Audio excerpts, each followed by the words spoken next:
السلام عليكم ورحمة الله وبركاته. الحمد لله نحمده ونستعينه ونستغفره ونعوذ بالله من شرور أنفسنا ومن سيئات أعمالنا. من يهده الله فلا مضل له ومن يضلل فلا هادي له.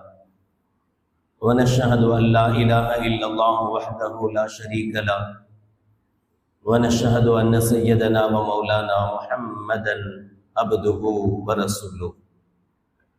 اللهم صل على سيدنا مولانا محمد طب القلوب ودوائها وعافية الأبدان وشفائها ونور الأبصار وضيائها وعلى آله وصحبه وسلم.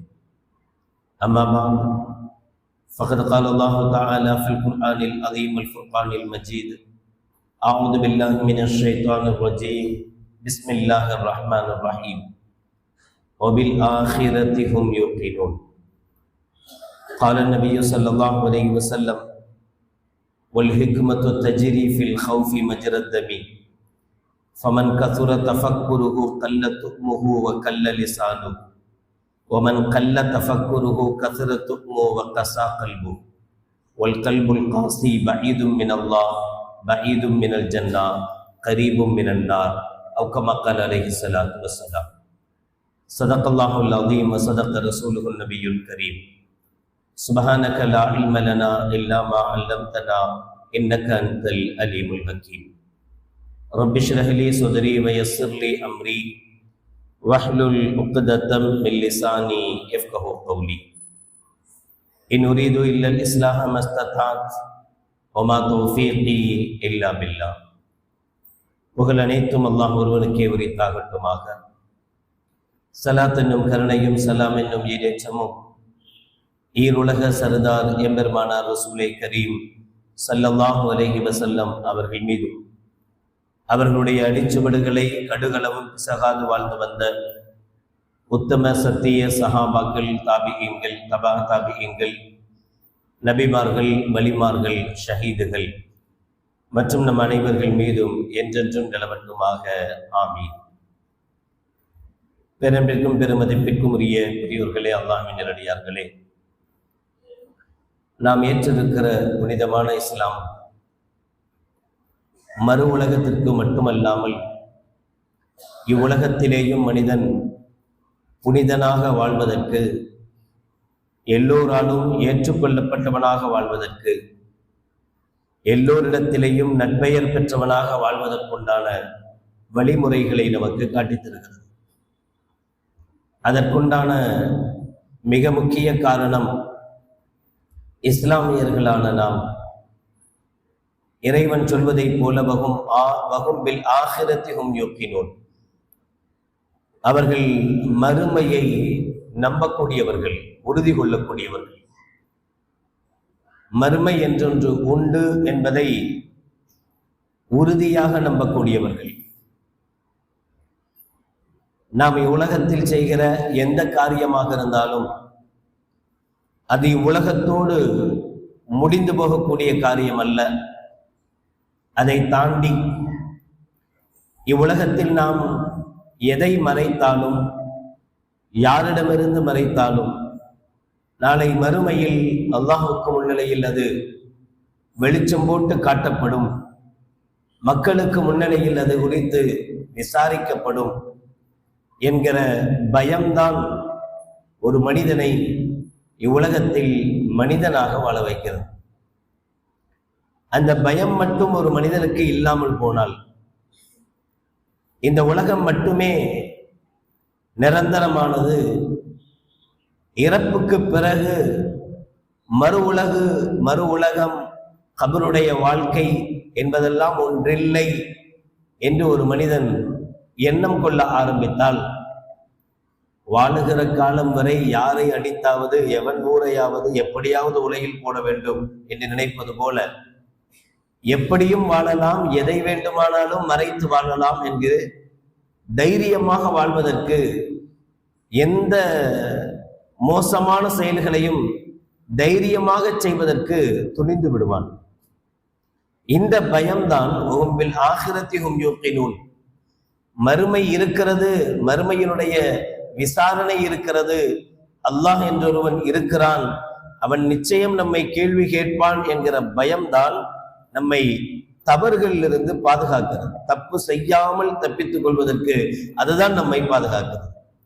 கண்மணி நாயகம் ரசூலுல்லாஹி ஸல்லல்லாஹு அலைஹி வஸல்லம் அவர்கள் சொல்கிறார்கள், அத்தஃபக்குர், மறுமை பற்றி உண்டான சிந்தனை, மறுமை இருக்கிறது என்கிற நம்பிக்கை, இது யூரிசுல் ஹிக்மா, இது ஞானத்தை கொடையாக கொடுக்கும். ஒரு மனிதன் ஞானவானாக மாறுவதற்கு, நல்ல புத்தி உள்ளவனாக, நல்ல சிந்தனை கொண்டவனாக மாறுவதற்கு மறுமையின் சிந்தனை அவசியம்.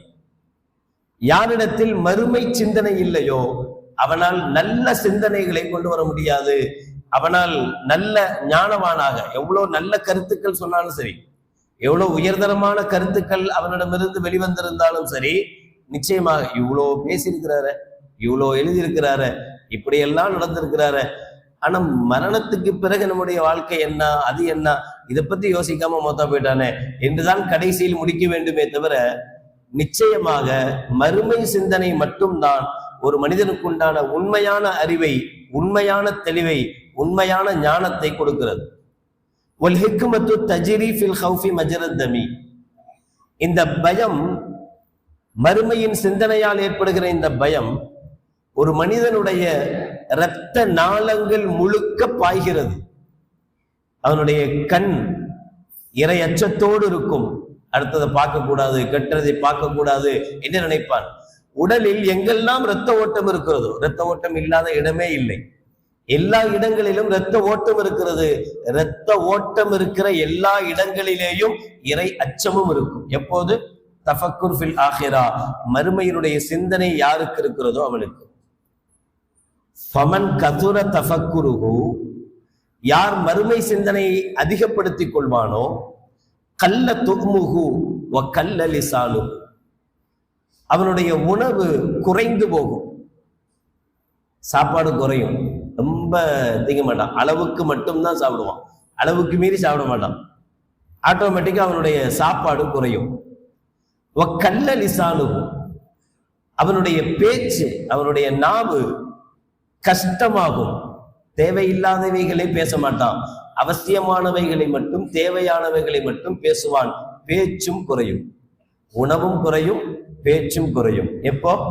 ஒரு மனிதன் மறுமையை பற்றி சிந்திக்காரும். ஆமா, நாளைக்கு அல்லாஹ் நம்மளை கேள்வி கேட்பான்ற பயம் இருந்தா அடுத்தவனை பத்தி தப்பு தப்பா நம்மளால பேசுறதுக்கு தைரியம் வருமா, மனசு வருமா? அடுத்தவனை பத்தி குறை பேசுவதற்கும், அடுத்தவர்களை பத்தி குற்றம் பேசுவதற்கும் நமக்கு மனசு, நமக்கே அந்த வம்பு, எவனோ எப்படியோ போயிட்டு போறான், நமக்கு என்ன வந்துச்சு என்று நினைக்க தோணும். அதனால அவனுடைய பேச்சுக்கள் குறைய ஆரம்பிக்கும். ஒமன் கல்ல தஃபக்குருஹு கசுர துக்முஹு வ கஸா கல்புஹு. அதே சமயம் யாருக்கு இந்த மறுமை சிந்தனை குறைந்து விடுகிறதோ, மறுமை பற்றி உண்டான பயம் குறைகிறதோ, மறுமையை பற்றி உண்டான அச்சம் இல்லாமல் போகிறதோ, அப்போது கசுர துக்முஹு, உணவு அதிகரிக்கும். கண்டதெல்லாம் சாப்பிடணும்னு தோணும். அது ஹலாலா, அது ஹராமா, எதை பற்றியும் யோசிக்க தோணாது, கண்டதெல்லாம் சாப்பிட தோணும். கஸா கல்புஹு, அவருடைய உள்ளம் கடுத்ததாக ஆகிவிடும். கல் நெஞ்சுக்காரன் சொல்லுவோம்ல, மனசுல ஈரம் இருக்காது, மனசுல இரக்கம் இருக்காது. குழந்தைகள் செத்தார்களே என்று கேட்டால், இறந்து போனார்களே என்று கேட்டால், எதிரில் வருகிற நாய் காருக்கு எதிரில் வந்தா அடிபடத்தானே வேண்டும் என்று சொல்ல தோன்றும். யாருக்கு? யாருடைய மனம் கல்லாகி போகிறதோ அவனுக்கு. ஒல் கல்புல் காசி, யாருடைய உள்ளம் கடினமாக இருக்கிறதோ, கல்லெஞ்சு கொண்டவனாக இருக்கிறானோ, அவன் பஈதும் மினல்லாஹ், அல்லாஹ்விடமிருந்து தூரமானவன், பஈதும் மினல் ஜன்னா, சொர்க்கத்துக்கும் தூரமானவன், கரீபும் மினன் நார், நரகத்துக்கு நெருக்கமானவன் என்றார்கள் கண்மணி நாயகம் ரசூலுல்லாஹி ஸல்லல்லாஹு அலைஹி வஸல்லம் அவர்கள். மறுமை சிந்தனை தான் இக்ஃபிரு ஹாதிமுல் லத்தாத். மௌத் என்பதை பற்றி ஸல்லல்லாஹு அலைஹி வஸல்லம் அவர்கள் சொல்லும் போது, மறுமையை பற்றி யோசியுங்கள், மரணம் என்று ஒன்று இருக்கிறது, அதற்கு பிறகுண்டான வாழ்க்கை இருக்கிறது என்பதை சொல்லி காட்டுகிற ஸல்லல்லாஹு அலைஹி வஸல்லம் அவர்கள் அதற்கு ஹாதிமுல் லத்தாத் என்கிறார்கள். அதாவது சுகம் அனுபவிக்கிற அனைத்தையும் இல்லாமல் ஆக்குவது, அழிக்கக்கூடியது. பிரியாணி சாப்பிடுவோம், மொத்தா போனா சாப்பிட முடியாது, டேஸ்ட் கிடைக்குது, அந்த டேஸ்ட் மௌத்துக்கு பிறகு கிடைக்காது. எதையெல்லாம் சந்தோஷமாக அனுபவிக்கிறோமோ அந்த சந்தோஷங்களை எல்லாம் அனுபவிக்க முடியாமல் போவது மௌத்து. மௌத்து வந்தால் இவைகள் எல்லாம் தடையாக மாறி போகும் என்று ஸல்லல்லாஹு அலைஹி வஸல்லம். எந்த லத்தத்தாக, எந்த சந்தோஷமாக இருந்தாலும் சரி, அந்த எல்லா சந்தோஷத்துக்கும் தடை போடுகிற ஒன்று மரணம், மௌத்து என்பார்கள் கண்மணி நாயகம் ரசூலுல்லாஹி ஸல்லல்லாஹு அலைஹி வஸல்லம். அப்ப அந்த மரண சிந்தனையும் மரணத்துக்கு பிறகு நமக்கு ஏற்பட போகிற அந்த மறுமை சிந்தனையும் தான் ஒரு மனிதனை புனிதனாக வாழ வைக்கிறது. சொல்ல போனால் மனிதனாக வாழ வைப்பதற்கு மறுமையினுடைய சிந்தனை தேவைப்படுகிறது. யாருக்கு இந்த மறுமை சிந்தனை குறைகிறதோ அல்லது இல்லாமல் போகிறதோ அவன் மிருகமாக வாழ்கிறான். அவனால் இந்த உலகத்தில் மனிதனாக வாழ முடிவதில்லை. ஒரு மனிதனுக்கு என்ன தன்மைகள் இருக்க வேண்டுமோ அந்த தன்மைகள் அவனிடத்தில் இருப்பதில்லை என்பதை நபிகள் நாயகம் ரசூலுல்லாஹி ஸல்லல்லாஹு அலைஹி வஸல்லம் அவர்களுடைய இந்த சொற்றொடர்கள் நமக்கு சொல்லி காட்டும். பாராளுமன்றத்தில் 2026 பட்ஜெட் கூட்டத்தொடர் நடைபெற்றுக் கொண்டிருக்கிறது. அதில் எதிர்க்கட்சி தலைவர் முன்வைத்த எம் நரவனே அவர்கள் எழுதிய 4 Stars of Destiny என்கிற வெளிவராத ஒரு புத்தகம் மிகப்பெரிய சர்ச்சையை நாடாளுமன்றத்தில் ஏற்படுத்தியது. அதை தாண்டி வெளியில் வந்து பேட்டி கொடுக்கிற எதிர்க்கட்சி தலைவர், நம் நாடு இந்தியா எப்ஸ்டீன் ஃபைல்ஸுக்கு பயந்து அமெரிக்காவுக்கு ஒத்து போகிறது என்கிற ஒரு குற்றச்சாட்டை வைக்கிறார். எப்ஸ்டீன் ஃபைல்ஸ் என்கிற அது என்ன? ஏன் அதுக்கு நாடு பயப்படணும்? நாட்டினுடைய அரசியல்வாதிகள் பயப்படணும்? பயப்படுறதுக்கு என்ன காரணம்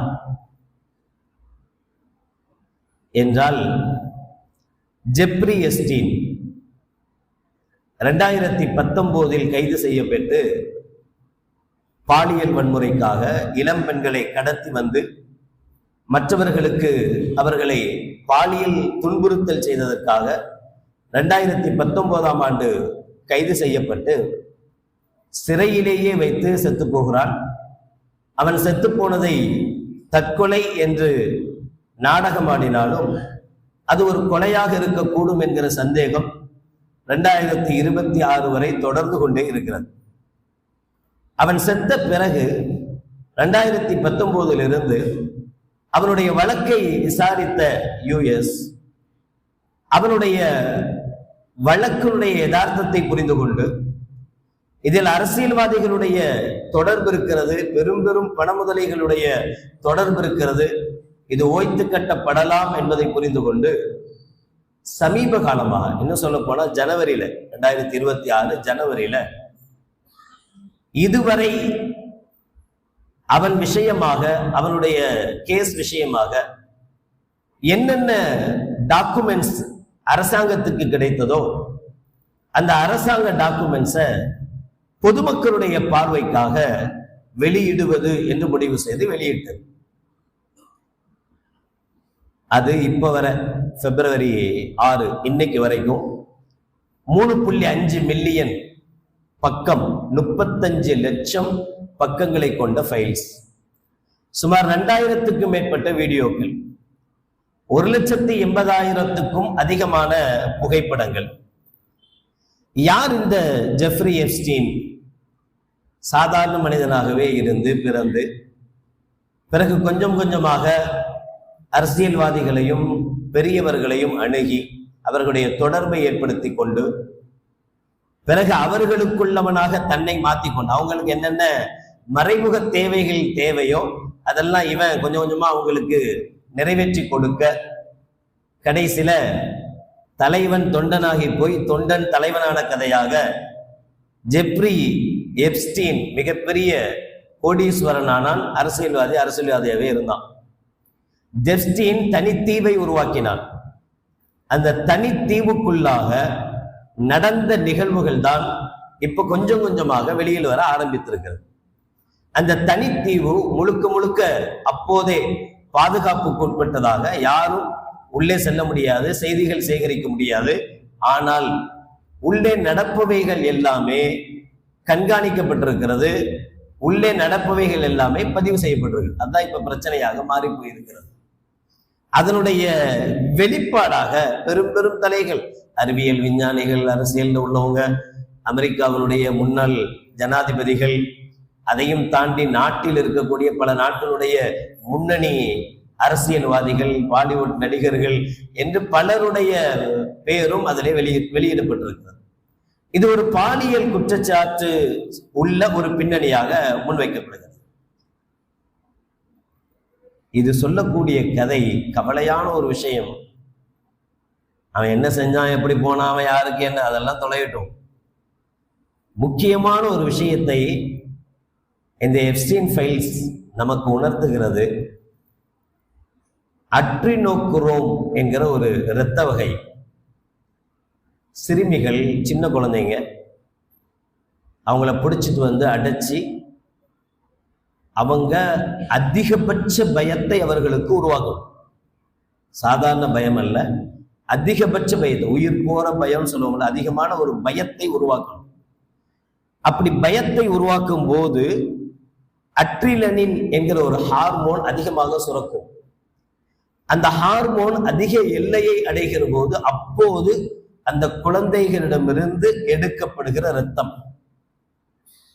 குழந்தைகளை ரொம்ப பயத்துக்கு உள்ளாக்கி அலறி துடிக்கிற ஒரு, எப்படி இருக்கும்னு கற்பனை செஞ்சு பாருங்க. அப்போது அந்த குழந்தையிடமிருந்து எடுக்கப்படுகிற இரத்தம், அந்த இரத்தம் இளமையை தக்க வைக்க குறிப்பிட்ட இரத்த மாற்றமே போதுமானது என்று எப்ஸ்டீனுடைய பல இமெயில்களில் ஒரு இமெயிலுடைய வாசகம் இது, இரத்த மாற்றம் இளமையை ஏற்படுத்தும் அப்படின்னு நம்ப வச்சிருக்கான். இதுதான் என்ன செஞ்சிருக்கு, பலரையும், ஆசை தானே, முதுமையே வராது, இளமையிலே இருக்கலாம்னா யாருக்கு தான் ஆசை இருக்காது. அதனால எல்லாரும் எவ்வளோ மில்லியனை கொடுத்தாலும் அந்த இரத்தம் தனக்கு ஏற்றப்படணும்னு ஆசைப்பட்டிருக்கிறார். அப்படி இரத்த வகை ஏற்றப்பட்டிருக்கு. அந்த இரத்த வகையை எடுப்பதற்காக உலகத்திலிருந்து, உலகங்களிலிருந்து, பல இடங்களிலிருந்தும் சிறுமிகள், குழந்தைகள் அதிகபட்சமாக கடத்தப்பட்டிருக்கிறார்கள். கடத்தப்பட்டு அவர்களுக்கு உண்டான தேவைகளை எப்ஸ்டீன் முடிச்சு கொடுத்துட்றான். எவ்வளவு அமௌண்ட் வேணுமோ அதிகபட்சமான அமௌண்ட்டை, காசு பணத்தை இவன் கொடுக்குறான். கொடுக்க அவர்கள் குழந்தைகளை கொடுக்கிறார்கள். அந்த குழந்தைகளை அதிகபட்சமாக 2009 ஒரு பெண்ணு அமெரிக்கால, இப்போ கூட அந்த வீடியோ வைரல் ஆகி கொண்டிருக்கிறது, காலில் செருப்பு கூட போடாம நின்றுட்டு பொது வெளியில நின்று கத்துறா. 2009 நடந்தது. எப்ஸ்டீன் தீவுல சின்ன சின்ன குழந்தைகள் எல்லாம் பாலியல் வன்கொடுமைக்கு ஆளாக்கப்பட்டு அவர்கள் கொல்லப்படுகிறார்கள் என்று கத்துறா. யாருடைய காதலையும் விழல. ஆனா இப்ப 2026 அதனுடைய விஷயங்கள் எல்லாமே, தீவு சம்பந்தப்பட்ட விஷயங்கள் வெளிவர எந்த அளவுக்கு அதை படிக்க கூட நமக்கு முடியாது, அவ்வளவு மோசமான விஷயங்கள். Deep underground military bases, நிலத்தடி சுரங்கங்கள், வெளியில எந்த இதுவும் தெரியாத அளவுக்கு சுரங்கங்கள் ஏற்படுத்தப்பட்டு அந்த சுரங்கங்களுக்குள்ளாக குழந்தைகள் கடத்தி கொண்டு வரப்பட்டு அந்த குழந்தைகளை பாலியல் வன்கொடுமை என்பது ஒரு பக்கம், இன்னொரு பக்கம் அதிகபட்சமான பயத்தை குழந்தைகளுக்கு உருவாக்கி அந்த நேரத்தில் எடுக்கப்படுகிற அந்த இரத்தத்தை பெரும் பண முதலைகளுக்கு அதை கொடுத்து அதன் மூலமாக எப்ஸ்டீன் வாழ்ந்திருக்கிறான். கிட்டத்தட்ட 2019 அவன் செத்து போனான். ஆனால் அவனால் பயன் பெற்றவர்கள் இன்னும் வாழ்ந்து கொண்டிருக்கிறார்கள். அவனால் பயன் பெற்றவர்களுடைய வாழ்க்கை இப்ப கொஞ்சம் கொஞ்சமாக வெளியில கசிய ஆரம்பித்திருக்கிறது. என்னைக்காச்சும் ஒரு நாள் ரகசியம் வெளிவந்துதான் ஆகும். நான் அதனால்தான் ஆரம்பத்திலேயே சொன்னேன், ஒரு முஃமின் ஏன் சிறந்தவன் ஆகிறார், ஈமான் உள்ளவன் ஏன் சிறப்புக்குள்ளவனாக ஆகிறார், ஒரு முஸ்லிம் ஏன் உண்மையான மனிதாபிமானத்தோடு நடந்து கொள்கிறான் என்றால் ஒரு முஸ்லிமுக்கு மறுமை பற்றிய பயம் இருக்கிறது. இந்த உலகத்தில் நாம் என்ன தவறுகள் செய்தாலும், யாருக்கு தெரியாமல் செய்தாலும், நிச்சயம் அது குறித்து ஒரு நாள் விசாரிக்கப்படுவோம். நாம் எதையெல்லாம் மறைத்து வைத்திருக்கிறோமோ அதையெல்லாம் நாளை மறுமையில் அல்லாஹ் ஜல்ல ஷானுஹு வ தஆலா கோடான கோடி மக்களுக்கு மத்தியில் வைத்து அதை வெளிப்படுத்துவான் என்கிற பயம்தான் ஒரு முஸ்லிமை மனிதாபிமானத்தோடு வாழச் செய்கிறது. ஸல்லல்லாஹு அலைஹி வஸல்லம் அவர்கள் சொன்ன வார்த்தைகள் எவ்வளவு நிதர்சனமாக பொருந்தி இருக்கிறது பாருங்கள். யாருக்கு மறுமையினுடைய சிந்தனை இல்லையோ வகஸா கல்புஹு, அவருடைய உள்ளம் கல்லெஞ்சாக மாறி போகும். தாம் புள்ள அப்படி வதைக்கப்பட்டால், தன்னுடைய குழந்தை அப்படி செய்யப்பட்டால் அவனுடைய உள்ள ஏத்துக்குமா? குஜராத்ல கர்ப்பிணியினுடைய வயிற்றை கிழித்து சிசுவை கத்தியால் குத்தி எடுத்தான்ல, அவனுடைய அந்த கசாபத்துல் கல்பு, அவனுடைய அந்த கடினமான உள்ளம் எப்படி வந்தது? ஒரு மனுஷனுக்கு எப்படி, அவன் புள்ள பெத்துக்கு இல்லையா, அவனுக்கு பொண்டாடி பிள்ளைங்க இல்லையா, எப்படி ஒரு கர்ப்பிணிய வயிற்றை கிழிச்சு குழந்தைய குத்தி வெளியில எடுக்க எப்படி மனசு வருது என்றால், எப்படி மனசு வந்ததுன்னா அவன் மறுமையினுடைய பயம் இல்லாதவன். இங்கு செய்கிற எல்லா தவறுக்கும் ஏதோ ஒரு விதத்தில் யாரோ ஒருவன் மூலமாக அவன் பயன் பெறுகிறான், அவனுக்கு பிரயோஜனம் கிடைக்கிறது. இந்த பிரயோஜனம் நம்மை வாழ வைக்கும் என்று நம்புகிறான். ஒரு முஸ்லிம் அப்படி அல்ல. இந்த உலகத்தில் எவ்வளவு கோடான கோடி சொத்துக்களை ஒருத்தன் கொண்டு வந்து கொடுத்தாலும் என்னை தவறு செய்ய தூண்டினால், நான் தப்பு செய்தால் அந்த தப்புக்குண்டான தண்டனையை அல்லாஹ்விடத்தில் நிச்சயம் பெறுவேன் என்கிற பயம் எவ்வளவு கோடிகள் வந்தாலும் அந்த தவறு செய்ய ஒரு முஃமினை அனுமதிப்பதில்லை. எப்ப அந்த ஈமானியத் மறுமையினுடைய சிந்தனை ஒருவனுக்கு குறைகிற போது அவன் எதையும் செய்ய துணிகிறான் என்பதை இது நமக்கு உணர்த்துகிறது. இதைவிட ஒரு பயங்கரமான செய்தியாக 2026 ஜனவரி மாதத்தினுடைய 27 நாட்கள்ல மட்டும் டெல்லியில மட்டும் 807 பேர் குழந்தைகள் உட்பட காணாம போயிருக்காங்க, மிஸ் ஆயிருக்காங்க. அதுல 100க்கும் குறைவானவர்கள் மட்டுமே கண்டுபிடிக்கப்பட்டிருக்கிறாங்க. 2019 எப்ஸ்டீன் செத்து போயிட்டான். அவனுடைய விஷயங்கள் இப்போது வெளிவர ஆரம்பித்திருக்கிறது. ஆனால் அவன் எதை தொடங்கி வைத்தானோ அது இன்னும் முற்றுப்பெறவில்லை, நின்று விடவில்லை என்பதற்கு ஆதாரமாக டெல்லியில் மட்டும் ஜனவரி 27 நாட்களில் மட்டும் 807 பேர் காணாமல் போயிருக்கிறார்கள். அவர்களில் பலரும் கண்டுபிடிக்காதவர்களாகவே இருக்கிறார்கள் என்றால் இது அரசு தருகிற செய்தி. 807 பேர் என்பது அரசுக்கு போய் போலீஸ் ஸ்டேஷன் போய் போலீஸ் ஸ்டேஷன்ல புகாரா போய் வெளிவந்த விஷயங்கள் மட்டும் 807 சொன்னா, அரசனுடைய விஷயத்திற்கு கண்ணுக்கு வராதவைகள்லாம் சேர்த்தா எவ்வளவு பேர்? ஒரு மாதத்தில் 1000 பேர், ஒரு மாதத்தில் 1000 பேரை ஒரு மாநிலத்தில் இருந்து காவு கொள்ள முடிகிறது என்றால் ஒட்டுமொத்த இந்தியாவிலிருந்து எவ்வளவு பேர் இதற்காக அல்லது இது போன்ற செயல்களுக்காக காவு கொள்ளப்பட்டிருப்பாங்க? நாம் நம்முடைய பிள்ளைகளை, நம்முடைய குழந்தைகளை, நம்முடைய பெண்களை பாதுகாக்க வேண்டிய அதே சமயத்தில் இந்த மோசமான விளைவுகள், இது நாம இந்த விஷயத்தை கேள்விப்படுறதுனால நம்ம ஆதங்கப்படுறோம், இது இப்படி எல்லாம் நடந்திருக்கு என்று நினைக்கிறோம். அவனை பற்றி உண்டான மோசமான எண்ணங்களை அதல்ல நோக்கம். நமக்கு நோக்கம் என்னன்னா, எதை நினைச்சு இன்னைக்கு நாம பயப்படுறோமோ, எது எப்போதோ நடந்ததுன்னு நினைச்சு இப்ப நம்ம கண்ணீர் வெடிக்கணும்னு நினைக்கிறோமோ, அது நவுதுபில்லா, அல்லாஹ் பாதுகாக்கட்டும். இன்று நமக்கு மத்தியிலேயும், நம்மளுடைய பிள்ளைகளுக்கு மத்தியிலேயும், நம்முடைய இஸ்லாமிய பிள்ளைகளுக்கு மத்தியிலும் நடக்கிறது என்பது வேதனையான விஷயம். கஞ்சாவுக்கு அடிமையாகி, போதைக்கு அடிமையாகி, அவன் என்ன செய்யறான்னு அவனுக்கே தெரியாம அத்தா அம்மாவை அடிக்கிற தைரியம் அவனுக்கு வந்து, பக்கத்து வீட்டுக்காரன் எதிர்த்த வீட்டுக்காரன் என்கிற பாகுபாடு இல்லாம எவனோ ஒருத்தனை அடிக்கணும்னு முடிவு பண்ணிட்டா எப்படியோ அடிச்சே ஆகணும் என்கிற அந்த கசாபத்துல் கல்பு, மனசுல ஈரமில்லாத தன்மை என்று சர்வசாதாரணமாக பெருகி கொண்டிருக்கிறது.